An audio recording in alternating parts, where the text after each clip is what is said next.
Yo, yo, yo, yo. What's up, all you burners, stoners, and potheads out there? This is Weedman 420 with the Weedman 420 Chronicles. How are all you vipers doing out there?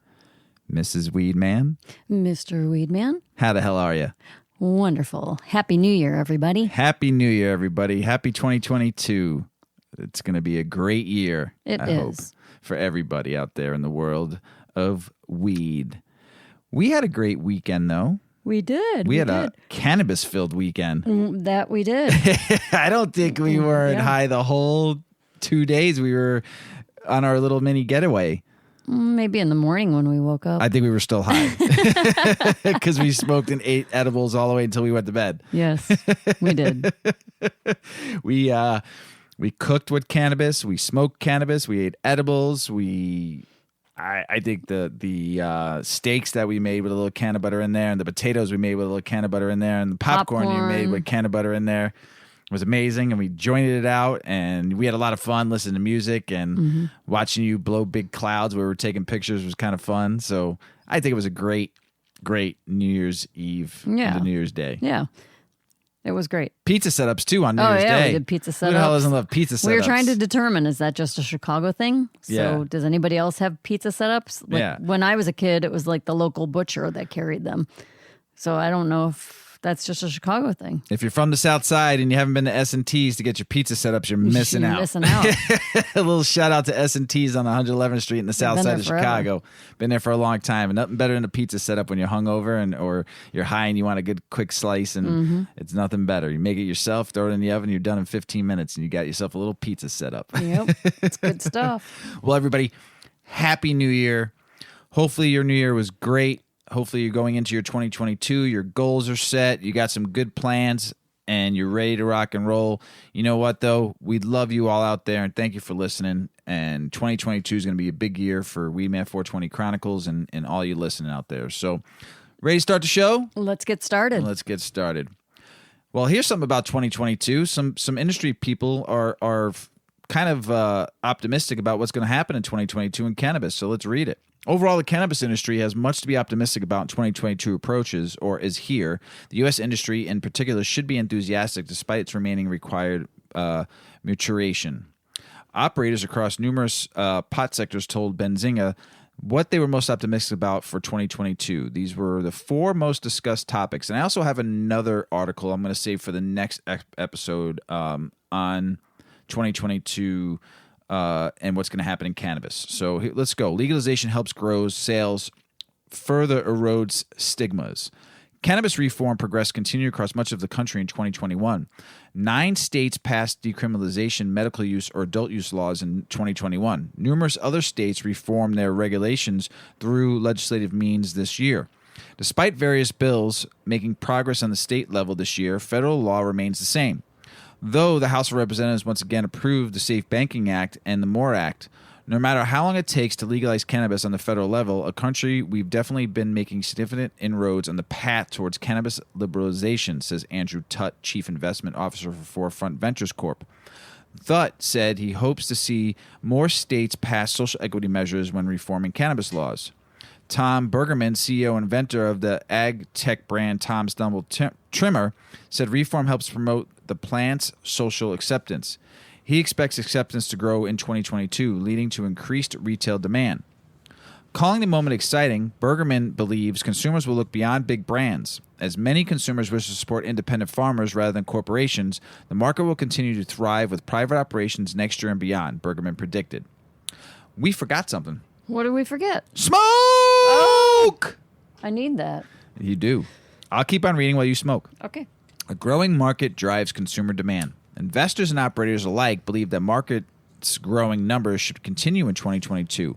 In November interview for a previous article, Ben Jensen, president of Bellarock Brands, said he liked the market momentum. I'm confident we will see continued normalization across the country in the next 12 months, he said. Todd Green, director of investors relations at Juicy Holdings, offered a similar take. I'm looking forward to watching the cannabis industry continue to balloon, foster and maintain more careers, and expand access across the country, he said. In November, Morgan Paxia, managing director of Poseidon Investment Management, told Benzinga that he was also eager for expansion, saying, "We are looking forward to new market expansion in 2022, supporting an uptick in overall growth in the U.S. after a mid-cycle slowdown." He added that tax rates should come down and states revisit regulations. Continuing tech innovations, cannabis tech continues to be introduced and refined, affecting sectors from cultivation to compliance and much more. Several operators said 2022 will be a significant year for their tech specs. Marian Matherson, co-founder and CEO of regulatory and operational compliance software platform Simplify, believes that 2022 is the year for RegTech takes center stage. RegTech has the potential to play a critical role in streamlining the challenges that ultimately pop up when working in a consistently changing, fractured regulatory environment, he said.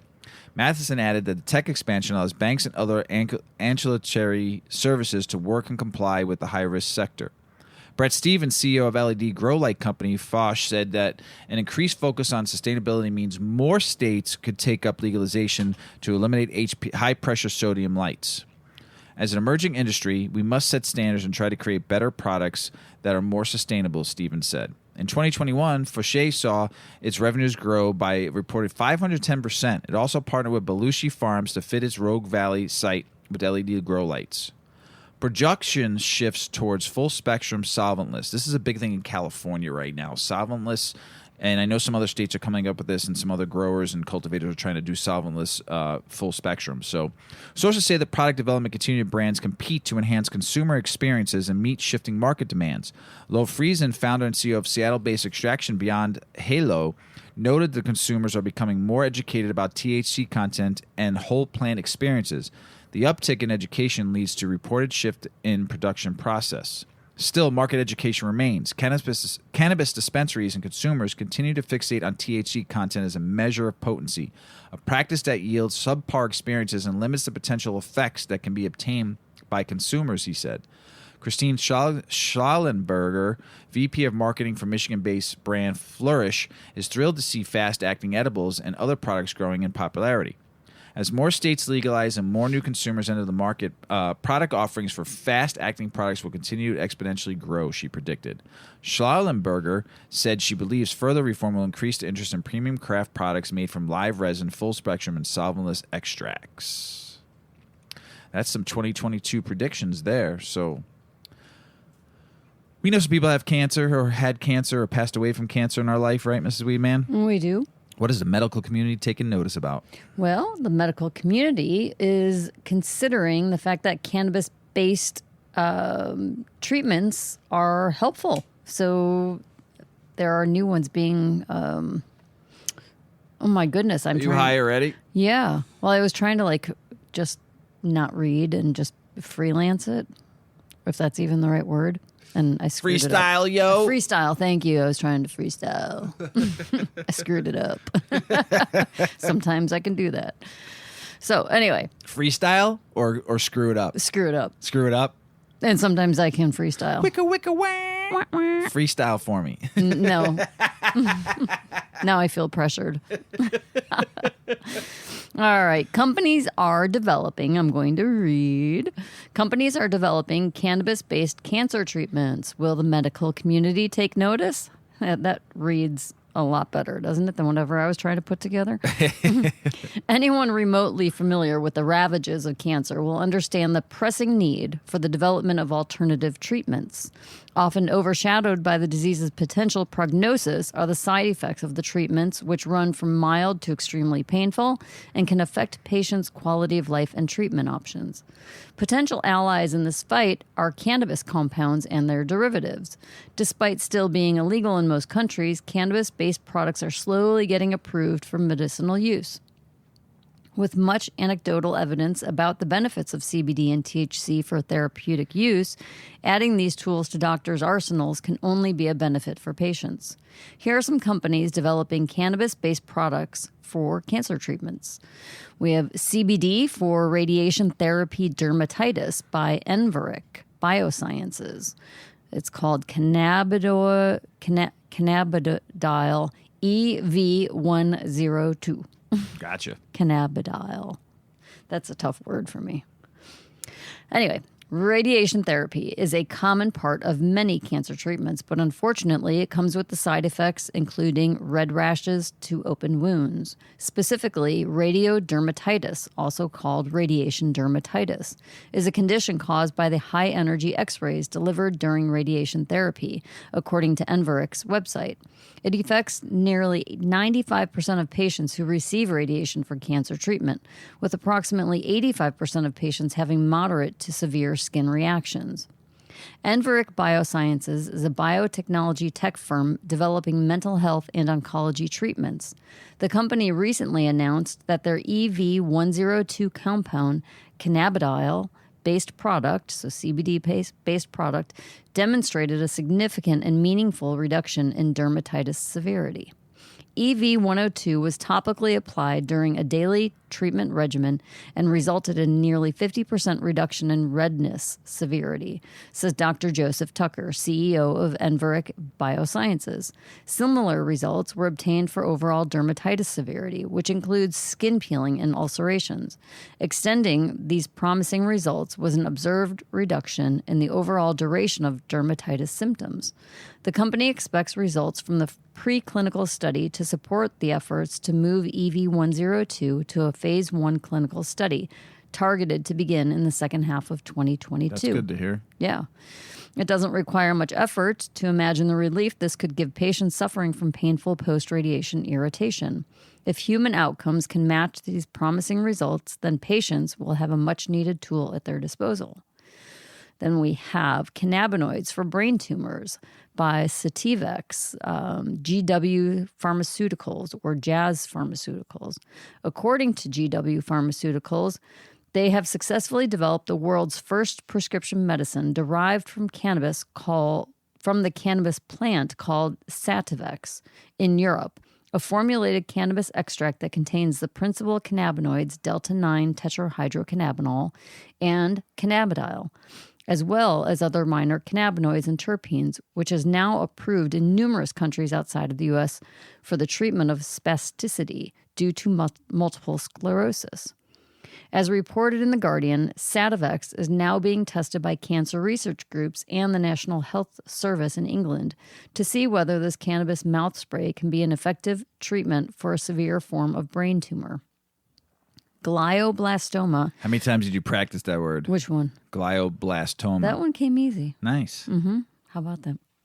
Glioblastoma is a common and aggressive kind of brain tumor with high recurrence and low survival rates, and doctors are desperate to find treatment help.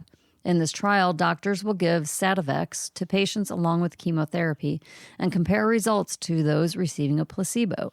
Based on preclinical data, researchers are hopeful the cannabinoid drug may kill glioblastoma tumor cells. I know why they got to give a placebo, but I'd hate to be that person. I know, right? Getting the placebo. But there is a lot of mind over matter. Yes, there is. There really is. And if you think that you're taking a medication, it's been proven that I know, but I just hate to be that person thinking. But that's good, though, because your mind is very powerful and it can do great things. Yeah. So you can it's talk not going to yourself. heal you. No, but you could talk yourself out of being sick enough to where I've done that. But I just hate to be the one being on the placebo when I want the real thing. All right. And our third medication is a THC product for chemotherapy-induced nausea and vomiting. It is called Syndrose by Benuvia Therapeutics.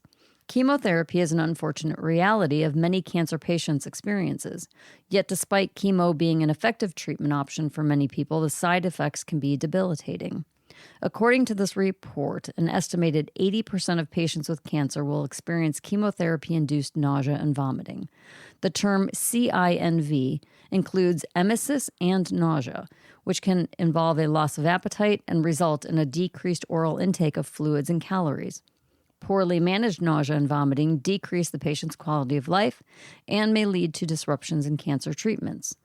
Syndrose, the generic form or name is dronabinol, is a liquid cannabinoid used for the treatment of these symptoms. The first FDA-approved C2 tetrahydrocannabinol, Syndrose, is an option for patients who have difficulty swallowing pills or require medications administered via feeding tubes.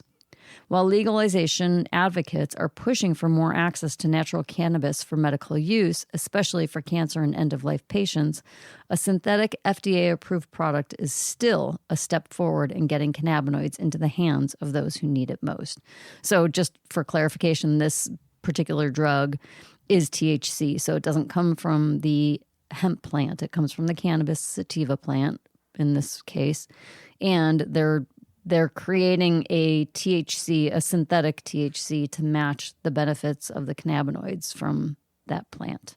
So it is a synthetic. But interesting to see that starting to enter the market. Yeah. Synthetic cannabinoids. The Epidiolex has been around for a while for seizures and stuff like that too. So that's been down in Dravet syndrome. So that's been around for a little bit too. That's CBD. That's CBD, yes. Right. So that's why it's around. This is synthetic because it's THC. Right. So there's been some, and now they're developing more. Yeah. So which is great. Limiting cannabis licenses benefits only multi-state operators, and you've heard me mention multi-state operators, and let's just call it what it is, kind of corporate cannabis. So. Cannabis legalization has taken many paths as it sweeps across the United States. And this is a writer. His name is Van McConan, and he's been growing and processing and selling cannabis for 35 years and doing so in the legal market since 2009. So good for him that he's got into the legal game now. But got some experience, I would say. Colorado and Washington State took the first stab at regulating cultivation-infused products, manufacturing, retail for medical and then adult use. Almost 10 years later, their markets have stabilized. Prices have normalized. The markets are competitive, and the illicit market that still exists serves customers in other states. Oregon and Oklahoma have followed similar regulatory paths. If you want a license, you can get a license in these states. Everybody can grow if they want to, and giving your neighbor a mason jar full of weed in the fall becomes the new normal. The licensed businesses make a good living, the quality is generally high, and consumers have a plethora of choices. Much of the country has access to legal cannabis. So why is it the unregulated market still dominant? Limited licensing. Let's look at other states that chose the limited privilege license model. Illinois, Florida, New York, Ohio, New Jersey, Nevada, and several other states have followed this path. The initial application process defines the market and the players. The result has been, in quotes, big weed and the birth of the multi-state operator, or MSOs. Since getting and maintaining a license is a separate skill from successfully running a cannabis company, many of the operators in these markets have figured out only part of the cannabis business. Once they've obtained their license, they have difficulty delivering high-quality product to consumers at a reasonable price. The most successful MSOs cannot survive on $20 eighths or $150 ounces, the current Colorado retail price for high-grade cannabis. That's amazing. Plug those numbers into any MSOs, 10K annual report, and tell me how long they last at a current burn rate. MSOs collect licenses like Lincoln pennies, but building these cannabis businesses and running them profitable has been more problematic. Some companies do show strong revenue growth, but profit has been hard to come by, even with limited competition and dramatically higher prices. I'll buy a half ounce of Snickle Fritz from my neighbor instead of an $80 eighth at a retailer operated by an MSO every day of the week. Wasted efforts. As a result, the limited licenses states typically have thriving unlicensed markets that account for the substantial portion of cannabis sales in their respective states. Global Go Analytics estimated California's illicit cannabis market generates $8 billion in annual sales, nearly double that of the legal market, which the MJ Biz Fact Book pegs at $4.4 billion last year. Illinois' illicit market is also reported to be booming. I'm going to move on. Overtaxing and limiting licensing guarantees that the licensed producers will not be able to compete with the small unlicensed sellers or meet consumer demand. One other thing about this is that there's still 185 licenses that still haven't been issued yet. Remember that. Overtaxing and limiting licenses guarantees that licensed producers will not be able to compete with the smaller unlicensed seller or meet consumer demand. Long lines, limited supply and choice, high taxes, and marginal quality are not going to win the day. The MSOs want to stop this illicit market, but decriminalization follows regulations, and what once was a low priority for law enforcement is now frequently a civil matter. Nevada has tried to limit this market by outlawing home grows if they are within 25 miles of a retail storefront. Florida doesn't allow home grow at all. Boo. Boo. This has literally had no effect. California law enforcement bemoans the fact that they shut down an operation that will be back in the same location in a week. MSOs are trying to do the same thing in other states with operating and effective caregiver supply models. The backlash has been fierce, and brands are trying to distance themselves from the effort. In Michigan, the Michigan Cannabis Manufacturers Association tried to limit caregiver access to the market, which you heard me talk all about and rant and got on my soapbox about that one. The kicker is that the wasted effort on the MSO's part. As long as the consumer can get better product at a lower price from a friend or a caregiver, they will shun the licensed shops. Paying 40% more for packaging and product that smokes like hay isn't going to cut it. Forks are growing in their basements when they are looking at jail time. When they were looking at jail time. Decriminalization and the ability to grow at home means that literally thousands of pounds of free weed can be grown every year. Woohoo! For the most part, if you're growing too much, you'll get a cease and desist letter. The authorities give you time to chop and bounce. If a couple of guys shipping 500 pounds annually can clear $500,000 a year with a relatively low risk of actually getting busted, why waste time and energy getting licensed if it's even possible? So managing markets doesn't work. Government regulation should be focused on the health and safety of the consumer. And I also agree with the dispensary owner and the cultivator owner too. They need to all be protected. Trying to manage the markets is a losing proposition. Who grows, processes, packages, and sells cannabis doesn't matter. And if you want to start a cannabis business, you should be able to get a license. I agree with that 100%. Regulate the safety of cannabis products and let everyone compete for the consumer's business. You've heard me say that. Set the batch size to 15 pounds on flour and a kilo of concentrate, and if you pass testing, you can try to sell your product. Big Weed is providing that they can compete without government protection. Illinois Medical Cannabis Program began sales in 2015. Remember that. It's absurd that the illicit market dominates while the most successful MSOs overcharge the customers and are the darlings of the public cannabis companies. The government's only job should be making sure consumers have access to safe, high-quality products at the best prices possible and low taxes. If the best product is coming from a section of my local vegetable grower's farm, and I could pick it up at the farmer's market with some peaches, strawberries, jam, bread, and lettuce, that sounds like a win to me. I've been saying that. Mrs. Weedman, how long have I been saying? That would be amazing. Let people grow weed and bring it to the farmer's market and sell it. Oh, man, and it's a win-win for everybody. Fixing the market so the MSOs have a chance to succeed is absurd. Make them compete. I agree. If the MSOs can't compete with the farmer with a couple of acres and a strong back, let them die. That's from Van McConan, and he could, and I would shoot him an email if you're interested in talking to him. I have not talked to him. I just found this article and I thought it was very interesting. It's van.mcconan, McConnon @iCloud.com. So the guy's dope. I like what he has to talk about. It is dry January right now, isn't it? It sure is. Everyone has this thing about going dry in January and sober October. And what do you practice and what do you teach me to practice?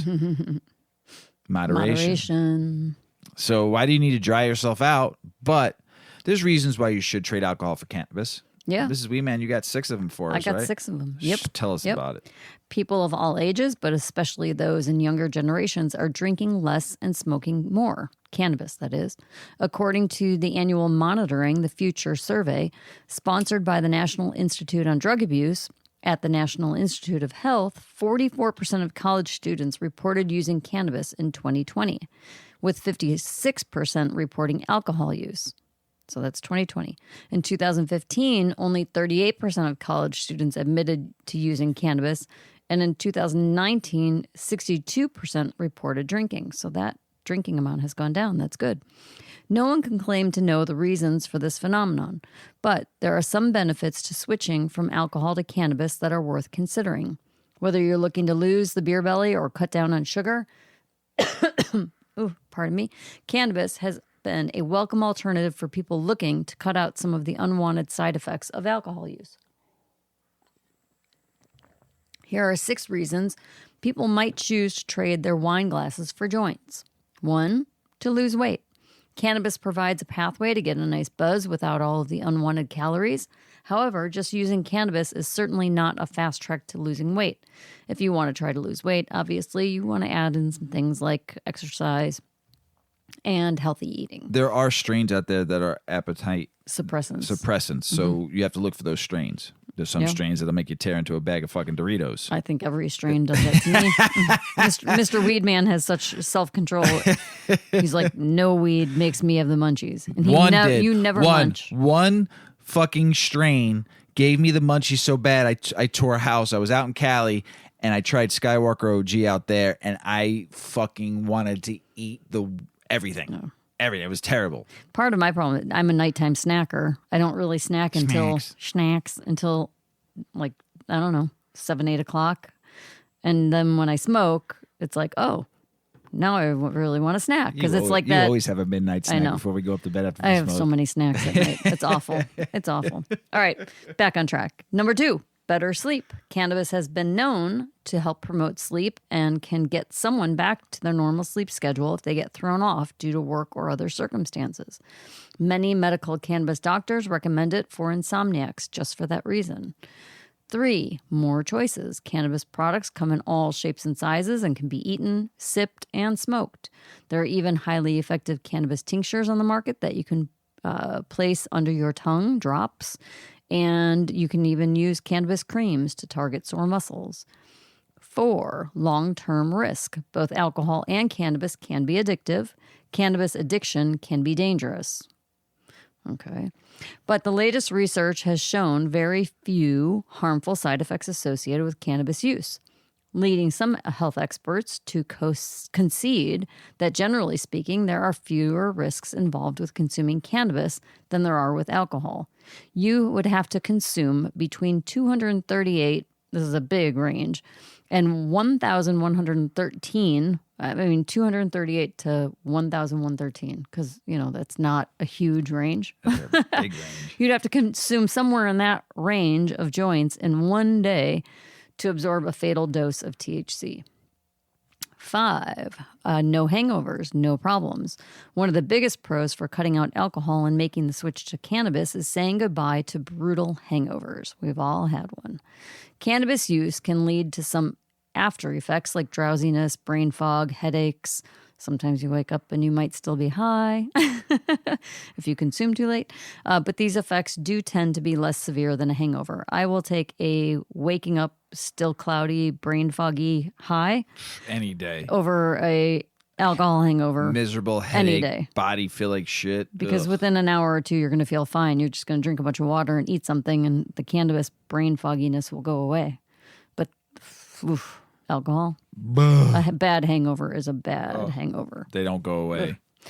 6, the effects. Cannabis products can alter mood and even cause hallucinations, but it generally isn't linked to violent situations like domestic violence or bar fights. Cannabis tends to relax people and can even be used to help treat anxiety. While it can cause panic attacks when used in excess, these episodes typically do not lead to outbursts of violence, though there are exceptions. I've never seen somebody get wild. Just stoned. I'm not talking about stoned and drunk. I'm just somebody who's baked, somebody who's been smoking out, want to get into a fight. No. I've worked in the bar industry for a very long time, and when someone's about to fight when they've been drinking. You know it. Oh my gosh. And you just... The writing is on the wall. Oh, huge. And argumentative and just plain old becoming an asshole. Mm-hmm. When people are drunk. I've lived it. Served many in my 23 years, and there's always one. You know that one person's going to be, you just know. Right. Oh, well, it's not going to happen with weed. No, not at all. Yeah. So should you replace alcohol with cannabis? Well, cannabis can help people feel calmer, less anxious, less stressed, but many long-term effects have yet to be studied scientifically. Overall, if you're looking to cut out some of the negative side effects of alcohol by making the switch to cannabis, that could be the right choice. Proceed with caution and explore other options as well. Here's one thing. Yeah. And this is true. I've never had to babysit a stoner. burner or pothead. No. Never. In all my years of smoking weed and all my years being around burner, stoners, and potheads, I've never, no matter how stoned that person was, I never had to babysit that person. Why? Because that person will just go sit at the bar or go sit on the couch and just be chill for 2-3 hours. I did have to babysit one person. It was like the few times that she has actually physically smoked rather than taking a really low dose edible, she does get sick. She's one of those people that gets sick. So we were at a function. That's different, though. It was just a very weird thing. I was like, I looked over at her like, hey, she had a bad reaction. Probably somebody that I know you're talking about. Somebody that was never really partake at all. Right. Maybe once a year. And probably smoked something that was really strong and right.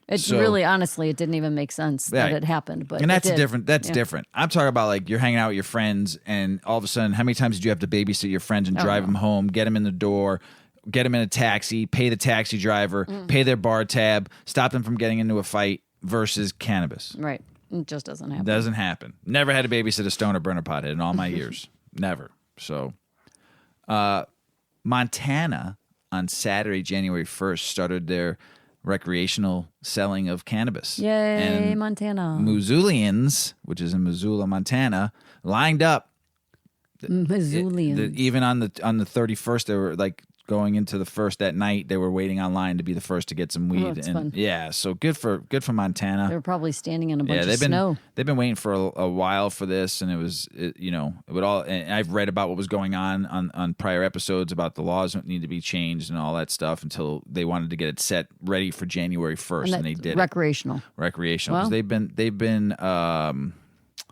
they've been medical, I think, since like 2000 and something. I can't, like 2005 or 6 or some shit like that. So I can't remember off the top of my head. Sorry, everybody, about that. But Missoulians, Montana, all of you, congrats. Recreational cannabis. Stay at home and grow in the cold, that's for sure. Cannabis decriminalization reduces arrests and racial disparities in law enforcement study finds. Another study has found that decriminalizing cannabis not only significantly decreases arrests for possession overall, but that also reduces racial disparities in any remaining arrests. So this was researchers at the University of California, San Diego, and they examined FBI uniform crime reports, data from 37 states from 2000 to 2019 to determine the impact of decriminalization policies, and it's working. So that's awesome. So the study was really good, really well done. They have a bunch of facts and numbers on it. You can find it if you want to read more about it on Marijuana Moment, who I love. Great website. It's marijuanamoment.net, and you can go into marijuana decriminalization. And read that article. It was really good. Where is cannabis the cheapest and most expensive in the U.S.? Connecticut has a $9.75 gram to Virginia, which is not fully rec yet, but med is probably $18.60. So, I mean, let's give you the range from lowest to highest was as follows. Connecticut was $9.75 per gram, the whole flower taking 3.5 gram format. So remember that. Florida is $11.97. New York is $13.70. Ohio is $13.83. Maryland is $13.89. Jersey, $14.95. Pennsylvania, $15.62. And Virginia, $18.60. So that's, they talk about basically why Connecticut is priced so low. The state has 391 stores, which is the highest among the medical states. Wow, that's a lot. Middle of the road, New York, Ohio, Maryland are the same price range between $13.70 and $13.90. In this article, they noted similar prices in Maryland and Ohio, although the MD markets is more developed with more sales, stores, and SKUs. I think Ohio only has like 58 dispensaries, so Maryland has more for that small little state. That's crazy. Jersey and Pennsylvania estimates that Jersey's medical sales is $375 million to an annualized basis, while Headset estimates Pennsylvania's $1.18 billion per annum. Damn, that's crazy. Illinois and Massachusetts are the highest prices across recreational states. Taxes, ladies and gentlemen, lots and lots of taxes. So between the other states, the Virginia medical market is in the early stages. That's why it's so high. Not a lot of dispensaries, not a lot of flower being produced yet. And Nevada is a more segmented market. In Nevada, they surveyed some stores, and the average price is $11.26 to $12.40. And because if it's a segmented market, they can in terms of price range at the retail stores. So that's some prices going on in some of the states. Going back to Indiana, read two more articles on that state, and this is one that I read on the last episode. This is one I'm going to read now. Indiana cannabis legalization and regulatory bills pre-filed for 2022 session. Indiana lawmakers will have their pick of cannabis reform bills to take up during the 2022 session, with newly pre-filed legislation covering everything from legalization possession to initial steps for setting up the regulatory infrastructure for a cannabis market. The governor did support that part, the regulatory infrastructure. He said it'd be great to have that all set up so when it does go federally legal, the implementation for the state is already there. He would definitely get behind it if it goes federally legal. So some good stuff. I read a bunch on the last episode too about Indiana, and we'll see what happens. Colorado Governor Polis pardoned more than 1,300 cannabis convictions for people possessing 2 ounces or less of cannabis prior to the state's legalization reform. So good for him, Governor Polis. You're great on supporting cannabis and the cannabis community. Incoming Virginia GOP governor won't overturn legal cannabis possession, but cast doubts on sales. Now, I read a while back ago that he was all for it and he was going to mess with it. He's fine that it's legalized, and he's not interested in recriminalizing cannabis possession, which became legal in the state last summer. He feels there's still work to be done before he gets behind creating a market for commercial sales and production. In an interview with the Virginia Business that was published on Friday, Youngden made clear that he will not seek to overturn the law of personal possession, but he's not making the same commitment with respects to cannabis commercialization. I'm not against it, he said, but there's a lot of work to be done, adding that there are some non-starters in the Democrats' past, including provisions setting labor union requirements for cannabis businesses. He also cited concerns expressed by law enforcement and how the gap in the law can actually be enforced. He said there's also really need to make sure that we aren't promoting an anti-competitive industry, and there's the preference to make sure that all participants in the industry are qualified to do the industry as well. So, I don't know. We'll see what happens. Trust me, it's going to get moved forward, and they just got to work some shit out. So, we'll see what happens. Come on, Virginia. Kentucky's Democratic leaders say medical cannabis legalization will be top 22 legislative priority. They said the leaders announced on Monday that legalizing medical cannabis is one of their top priorities for the upcoming 22 legislative session. Here's another article that came out, though. There was a state senator who also is kind of funny that sells bourbon, says that they will have to vote him out. His voters will have to vote him out to get him to get legalization approved in the state. So you hear that? Vote him out. Anybody that doesn't want legalization and aren't doing what you want, you have the power to vote him out. So there you go. And also, Kentucky, you should just get on the ballot and let the people and let the cannabis community and the people of the state vote for it, and then see what happens. Oklahoma forges ahead with adult use cannabis initiative despite legal fight. The effort to put adult use cannabis on the fall's ballot in Oklahoma is moving ahead despite a legal challenge.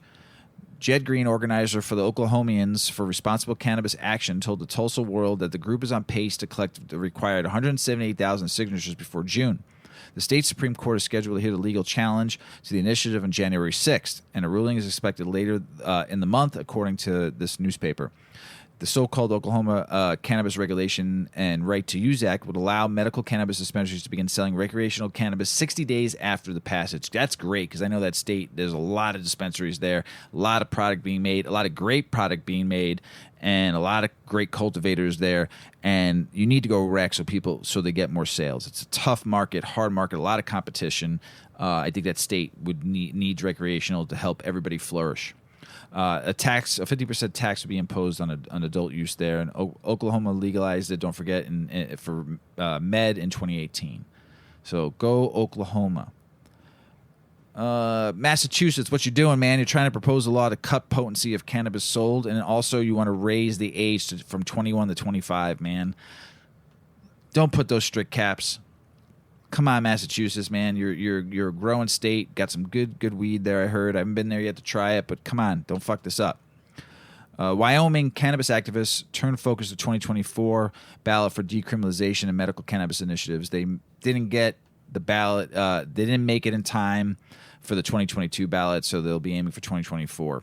Come on, Wyoming. Let's go, man. Grow. Packaging. Cannabis packaging. Yep. Crazy. We talk about it a lot. We do. We've talked about sustainability. We've talked about hemp, and we've talked about a lot. You got some stuff going on. Yeah, I've got the top 5 eco-friendly cannabis packaging options. So, there's all this regulation on how product is put into a package, what the package has to say, how safe the package is from small hands opening it. And because of that, like I'm sure most of you recognize when you buy stuff at the dispensary, there's more packaging than there is product. And that's a problem. We have enough waste in the world as it is. So I've got some solutions. This doesn't necessarily apply to us, but it's things that you can look for when you go shopping. As the cannabis industry grows, the knowledge and use of sustainable packaging solutions will depend on leaders and businesses alike. The cannabis industry is built around its cultivation and selling of the plant. Therefore, there is an ethical responsibility to the environment. As a leading industry in holistic wellness and healing, we must acknowledge the amount of work necessary for sustainability within cannabis. Companies can begin to approach sustainability by investing in eco-friendly cannabis packaging options. Here are 5 that are good solutions. Number 1, hemp materials. Hemp packaging may help make sales much more sustainable rather than leading down a path toward more harmful waste. If the rapidly increasing cannabis market relies on outdated paper and plastic packaging, it could counteract attempts to reduce carbon footprints. Cannabis retailers can reduce environmental waste by looking for hemp packaging solutions. 2, ocean reclaimed plastics. Another eco-friendly packaging option is creating packaging out of plastic reclaimed from the ocean. Sana Packaging is the cannabis industry's first cannabis packaging made from 100% ocean-bound and reclaimed ocean plastic. This packaging aims to transition cannabis packaging towards a circular economic model meant to eliminate waste and pollution, keep products and materials in use, and regenerate our natural systems.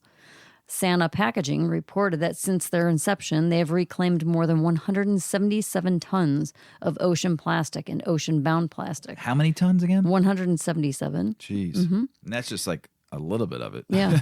And they have used over 80 tons of plant-based hemp plastic. It's also noteworthy to mention that Sana Packaging is USA made and can provide a solution for cannabis producers having trouble with supply chain problems. 3, biodegradable packaging. Biodegradable materials break down in the environment with the help of natural decomposers.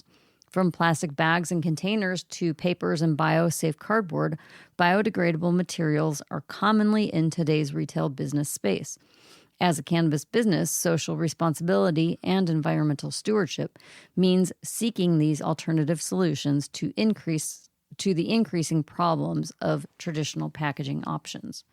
4, compostable materials.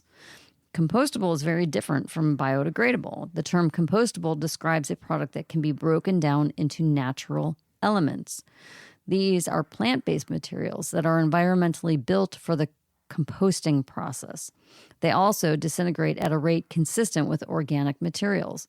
Compostable materials are simply organic materials that break down. Think about like food scraps versus the biodegradable plastic bag that still takes maybe 10 years. It will eventually break down, but it's going to take a long time. Compostable is organic in nature, so it's going to break down quickly. And the end product offers beneficial uses such as fertilizing. The most crucial benefit of compostable materials is that they don't leave any toxic residue since they are all organic. 5, glass packaging. Glass is a decent material option for cannabis packaging with properties that enhance the product and help preserve quality. The durability of glass makes it a good match for cannabis storage. Most glass containers are airtight and can regulate humidity levels to prevent mold growth and terpene degradation. Glass is sturdy and multifunctional, making it the most stable of all packaging materials. Glass containers are also reusable and relatively easy to recycle for cannabis packaging. Glass not only offers long-lasting flower preservation, but it can also benefit cannabis extracts for the same reason. With so many factors complicating what it means to be a green company, businesses must convey an environmental conscience to consumers. Consumers first see the packaging when they experience a product, so it's essential for sharing a sustainability message. Selecting sustainable materials for cannabis packaging demonstrates an awareness of environmental concerns.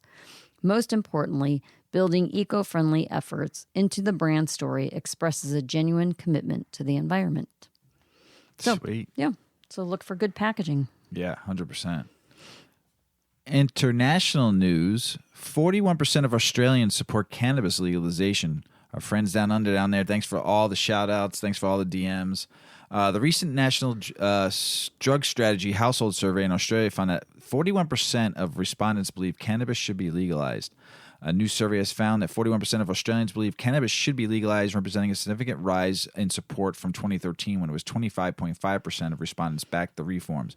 The Guardian reports. The National Drug Strategy Household Survey also found an increase in the number of Australians who had used cannabis at some point in their lives from 33.5% in 2001 to 38.1% in 2019. That's great for Australia, man. Just legalize it. I've seen some great pics of some of that weed down there. So 41% of you approve. Get it up to like 55, 60. Take over. Israeli company uses cannabis for women's health solutions. Ginica, an Israel-based company, is looking to address several medical conditions in women's health through the use of unconventional treatment method. Cannabis. Dr. Siri Perucci Sajivi, Vice President of Research and Development of Ginica, sat down with the news to explain how women's health concerns can be managed with the pharmacological use of cannabis. We now know for thousands of years women have been using cannabis or cannabis extracts for women's health conditions such as painful menstruation, that he explained. She said that the evidence of using cannabis to treat women's health conditions could be found in ancient China, Mesopotamia, and even by Queen Victoria. Health conditions like difficult periods, painful sex, and endometriosis can be treated through cannabis-based solutions due to the endocannabinoid system, which is theorized to play a role in pain management. The endocannabinoid system is a network of receptors which we know to the endocannabinoids, which are the substance-like cannabinoids like cannabis that we produce ourselves. She said that the endocannabinoid systems are important to women and that a very high concentration of these receptors can be found in the uterus. If we know how to target the endocannabinoid system, we will know how to treat these conditions. She also said that there are many different strains of cannabis with different distributions of active ingredients. Adding our challenge to Ginica is to find strains with the optimal cannabinoids, the optimal combination between them, and the optimal delivery system in order to treat health conditions. How does that sound, Mrs. Weedman? Sounds good. Yeah, right? The apocalypse. Whoa. And not the Earth apocalypse. Like zombie apocalypse? Not even that. Which one? The cannabis apocalypse. What? Exactly. What? Talk to us about it, Mrs. Weedman. Yep. That good old reefer scare tactic. They're coming back. And is this a cannabis apocalypse? Well, this article is going to talk about the new scare tactics and why they're happening. The steady growth of the cannabis industry confirms the value of this booming new cash crop industry for consumers. Doubts about people accepting this new industry have faded. A Pew survey in April of 21 showed that 91% of American adults agree that marijuana should be legalized for medical or adult use. This whole article was marijuana. They don't call it cannabis. Boo. So I know, boo-hoo. And usually I change it, but I think there was a reason. Oh, because they were talking about reefer madness. I'm like, it would just make sense to leave Right. marijuana, the bad stuff in there. So anyway, nothing, it seems, can stop this multi-billion-dollar juggernaut as it struggles to gain true business operability as a purveyor of what the federal government says is a prohibited narcotic. But recently, as legal cannabis businesses open in more states, there appears to be forces at work attempting to derail the industry. Yes, there are a few glimmers of hope that the feds may be softening their stance ever so slightly on cannabis by allowing more medical cannabis grow operations. And yes, bills in Congress about legalizing or clarifying certain aspects of cannabis have gotten some traction. With all the cannabis tax revenue piling up in states where both medical and adult use cannabis are legal, state and federal lawmakers can't just look the other way. They need to make more business-friendly things happen, starting with banking for cannabis businesses as a top priority. Is there a new wave of reefer madness? Oddly, more news reports with misleading headlines and cherry-picked study findings are cropping up that seem timed to stop or even kill the legalization movement. Headlines like, "Cannabis is causing a mental health crisis," "Cannabis causes suicide," "Cannabis can kill." This reefer madness redo is nothing like what's been seen in the last 20 or 30 years. The anti-cannabis industry group Smart Approaches to Marijuana, the acronym is SAM, is throttling up a chatter that serves to keep the conservative investor at bay and the anti-cannabis forecasters wagging an "I told you so" finger at cannabis industry owners and operators. SAM claims to have had over 4,000 media mentions in 2020 alone, including top outlets such as the New York Times, CNN, Chicago Tribune, USA Today, Associated Press, New York Post, Denver Post, Fox News, NBC News, Politico, blah, blah, blah. In 2019, SAM simply said that they had set multiple records for media and press placements without giving any more specifics about what that meant. It appears that in 2020, SAM wants you to know that mainstream media is more on board with its mission. SAM Media mentions in CNN Health they have stepped up their anti-marijuana reporting with a steady drumbeat of scary headlines over the past year, while there are more cannabis legalization efforts in Congress. One CNN Health report cited a study showing smoking cannabis may expose the consumer to the same type of toxic chemicals found in tobacco smoke. That's been proven wrong. Another said that according to a study by the American Medical Association, cannabis use may be linked to an increase in suicide. But read farther into the study, and there is a sort of disclaimer. Future research is needed to examine this increase in suicidality and to determine whether it's due to cannabis use or overlapping risk factors. How come it helps with PTSD? No, but I know, like they're saying, like the title is that it's going to increase suicide, but then in their own article they write that there's no research that's really determined that. Shit. It's just headlines because some people don't read past that. Another read, "Cannabis can cause schizophrenia."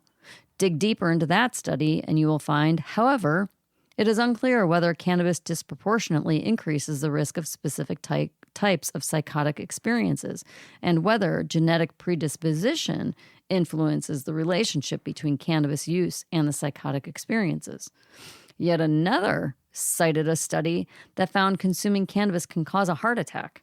But beyond the headline, the study actually reported that its effects on other cardiovascular outcomes remain incompletely characterized. So it's like they make a statement and then they remove their statement. Fake propaganda bullshit. Then one about cannabis inducing vomiting happening in 19 chronic cannabis consumers in Australia in 2004. The whole Australia, 19 people. Okay. With a similar finding documented in 8 cases, in the U.S. in 2010. But researchers in those cases are not sure what it is about cannabis that's causing the vomiting, saying it's not entirely clear who is predisposed to getting it, said Dr. Sam Wong in the CNN report. Wong's research also found that the duration, frequency, route, or potency of cannabis products that led to a greater risk for developing this illness, called vomiting, has not yet been determined. Again, then they went on to report that vaping marijuana has doubled in the last 7 years, linking marijuana to the evils of vaping, which is a real health crisis and another talking point of the anti-cannabis crowd. So, why are these reports appearing on such a worldwide media enterprise like CNN that cherry picks information from some science journals or lab researchers' white papers without giving the whole story? Could it be timed to affect public perception as legalization actions have picked up in this last year? Let's take a look.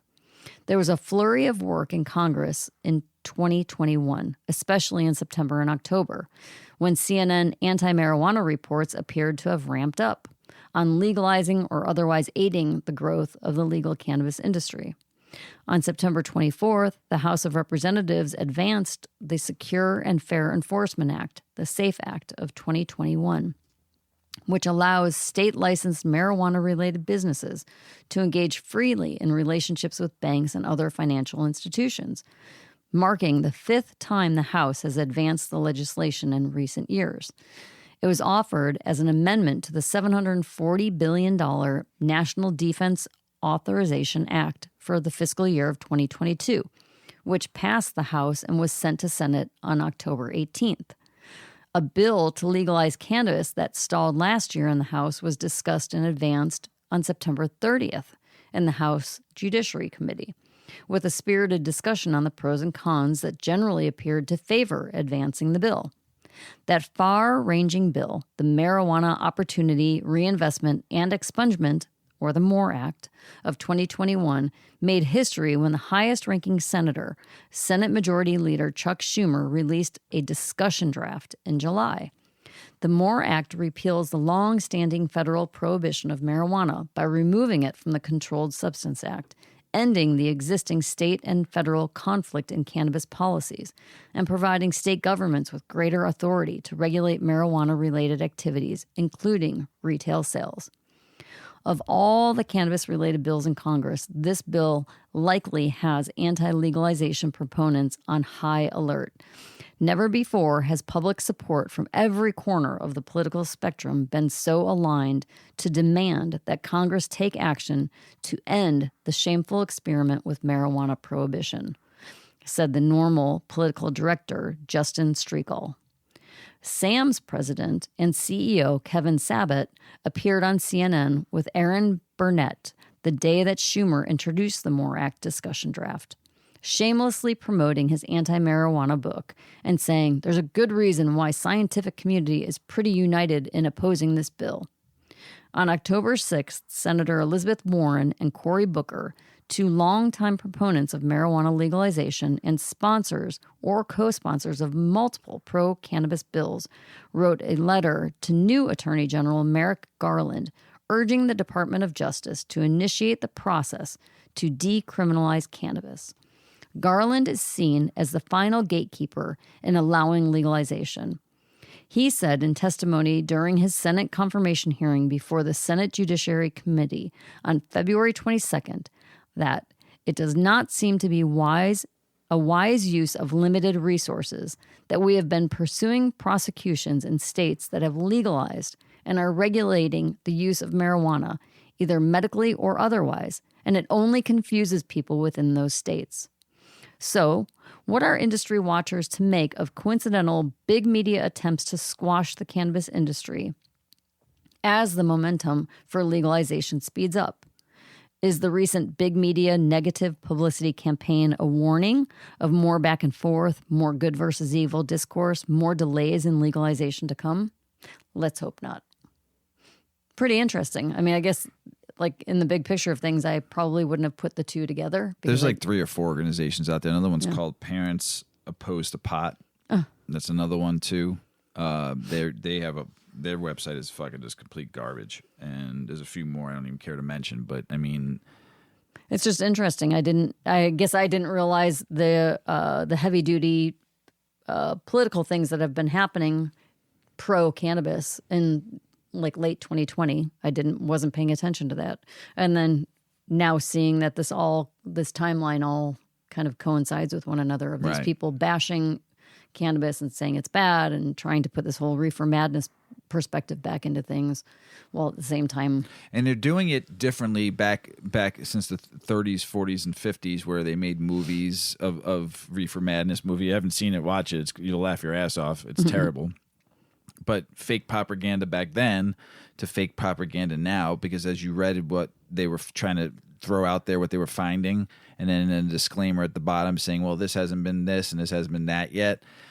This is what's going to happen, because when people don't like something and opinions, or everyone's got one, you know, they're going to fight for it because they don't believe in it, and they're not looking for the educational part of it, the benefits of it.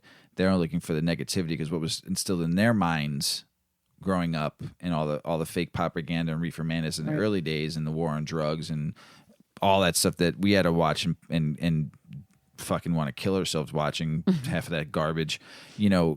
This is what we're going to keep on getting. It's a war on cannabis. It always will be, because there's people out there that don't like good things. and they don't understand it. They didn't research this plant like a lot of people have and know the benefits and the true benefits of it and where and how long it's been used and what this plant can do. And it's been given to us it's one of the greatest gifts on this planet. Whether you believe that or not, I do. So it's angels are in those wings. And that's what those people need to understand from Sam, from Pop, and all those other propaganda companies and lobbyists trying to fight against cannabis when we need it. So it's just such garbage. I don't know. I'm going to get off my soapbox. Mm-hmm. Well, you had some great articles. Yeah, you too. Yeah, great always stuff. Always bringing us news. The news. Always news. News with Gary Gnews. You got anything else, Mrs. Weedman? I don't. Nothing? Nope. Oh, well, everybody out there, we love you all. Thanks for listening. We're heading high and higher every week. I'm going to post a picture soon of my brother, Bigfoot, sent me something for Christmas that I just got today, and it's pretty fucking fabulous. You'll see it soon once it's hung on the wall. So, but hey, everybody out there, we love you all out there around the world. Thanks for listening. Check us out on Weedman 420 Chronicles on Instagram, Weedman 420 Pod on Twitter, Weedman 420 Chronicles on TikTok, and send us an email at weedman420chronicles@gmail.com. Thanks again for listening around the world. As Paulie always says, smoke smart. Puff, puff, pass. Oh, I said the wrong thing, You Mr. did, Weedman. so we're gonna you go do it. You do it. Puff, puff, and away. Whoa, we did it backwards. Happy New Year. Happy New Year. Love y'all. Bye.